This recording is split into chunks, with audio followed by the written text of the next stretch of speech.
پر جو قرآن وہ پڑھتے ہیں وہ بندے کا کلام نہیں، وہ رب کریم کا ہی کلام ہے، وہ اللہ کا کلام ہے. تم نہیں مقابلہ کر سکتے، تم بعد آ جاؤ، وہ تمہارے بس کی بات نہیں.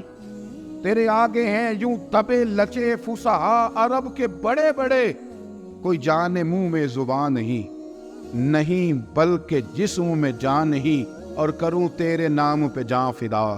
نہ بس ایک جان دو جہاں فدا، میرا دو جہاں سے بھی نہیں جی بھرا، میں کروں کیا کروڑوں جہاں نہیں. طفیل بن عمر دوسی مکہ شریف آئے تجارت کے لیے، پہلے بھی آیا کرتے تھے. کہتے ہیں میں بہترین شاعر تھا، مکے آیا سامان بیچتا تھا، کچھ خرید کے لے جاتا تھا. ابو جال مجھے کہنے لگا تو ہمارا دوست ہے، پرانا سجن ہے، تیرا آنا جانا ہے، اور تجھے یہاں اس شہر میں چونکہ تو ہمارا مہمان ہے تو ہر بات سے آگاہ کرنا ہمارا ذمہ داری ہے.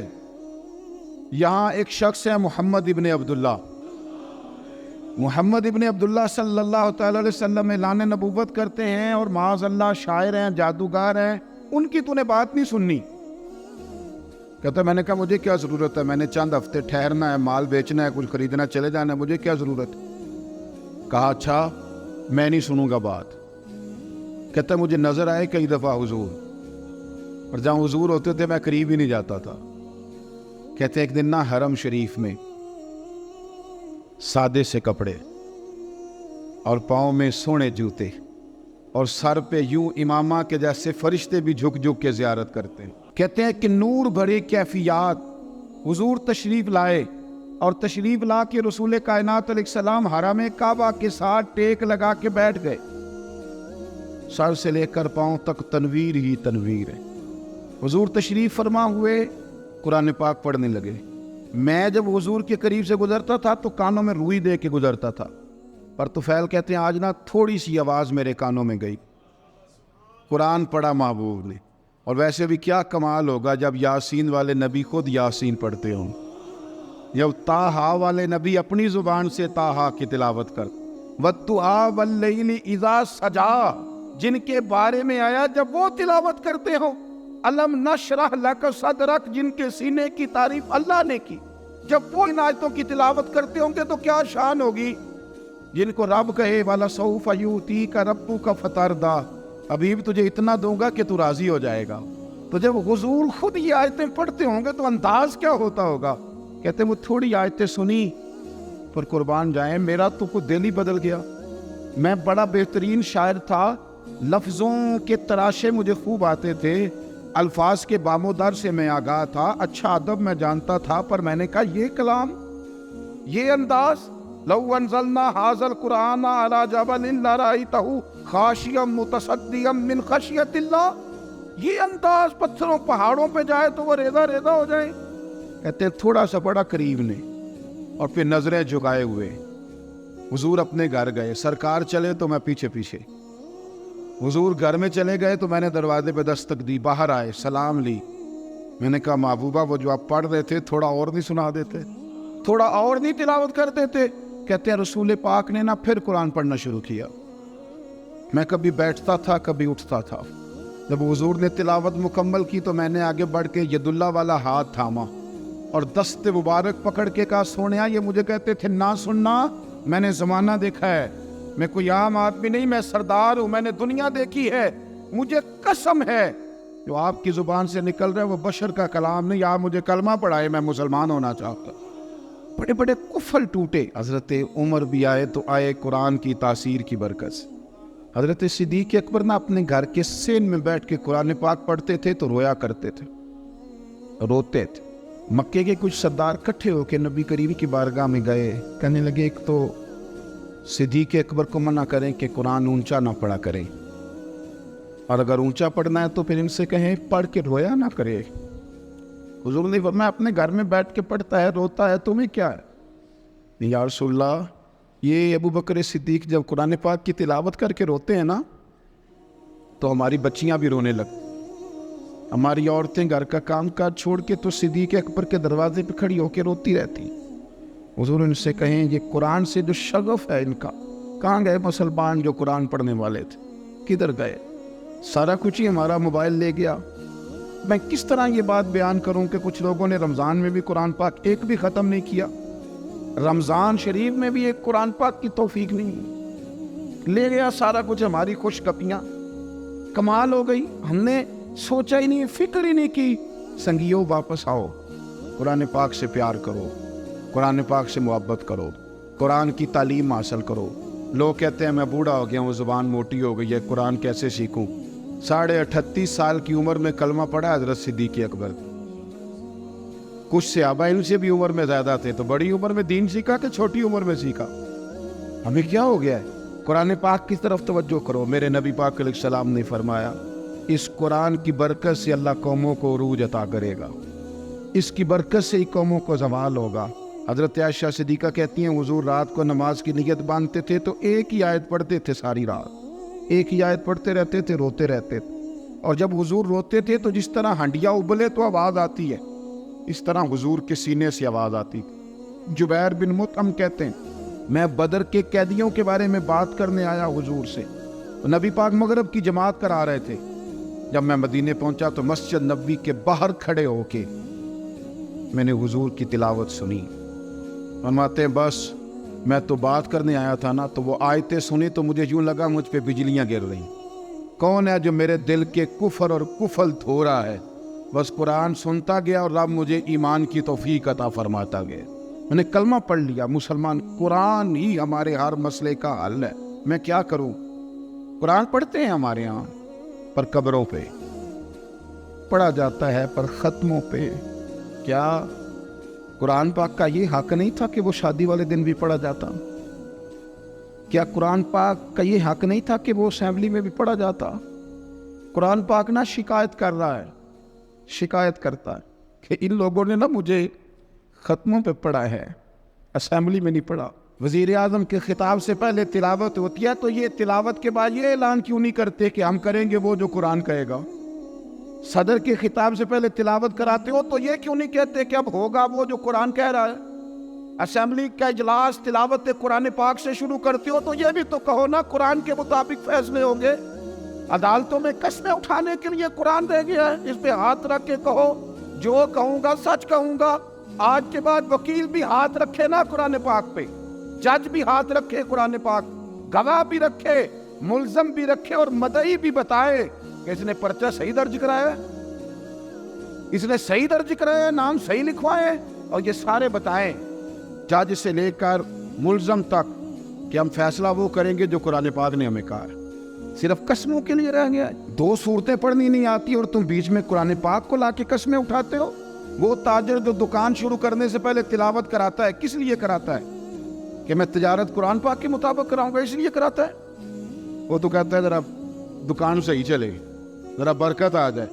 برکت میری تلاوت کرانے سے نہیں آئے گی، قرآن کے مطابق تجارت کر، پھر زیادہ برکت آئے گی۔ قرآن کے مطابق قرآن کے علم کو عام کیا جائے، قرآن کے نور کو عام کیا جائے، قرآن پاک کے ادارے مضبوط کیے جائیں۔